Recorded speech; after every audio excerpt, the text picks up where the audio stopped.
what were your research interests during your time in the UK, particularly at the University of Bristol?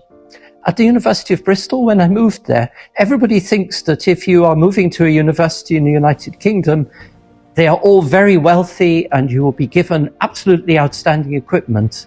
Unfortunately, my move to the University of Bristol coincided with an economic crisis and there was no money to set up equipment.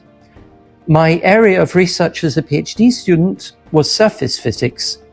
And the problem with surface physics is that you need ultra-high vacuum equipment. And ultra-high vacuum equipment is very, very expensive.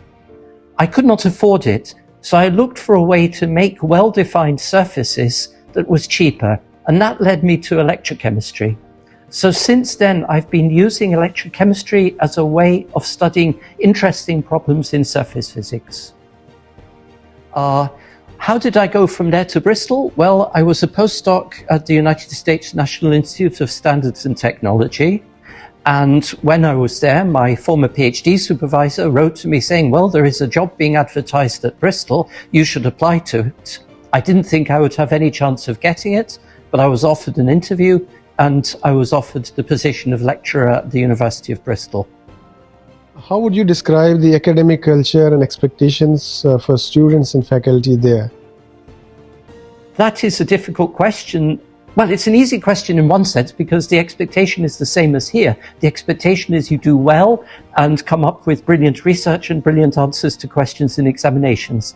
I don't think there is a huge difference in those expectations.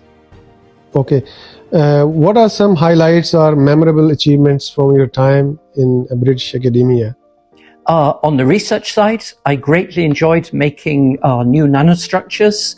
I did some very interesting work measuring the conductivity of single molecules.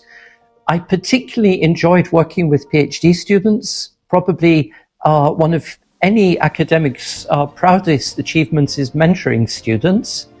I wasn't always successful, but for those I was successful with, that was very, very rewarding.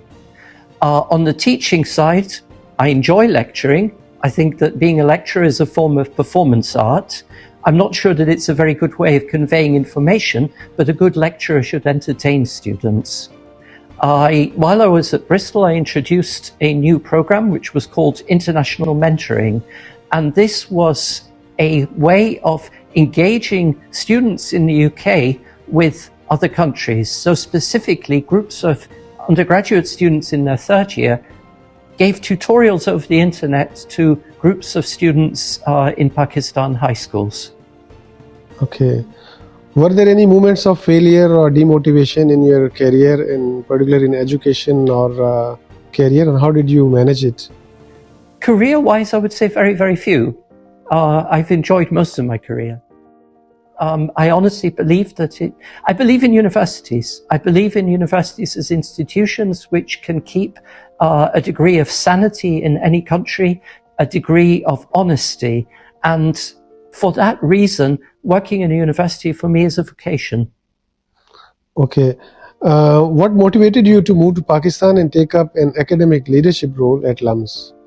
Well, I'm coming towards the end of my official career because I'm relatively old and I wanted to do something different before retiring.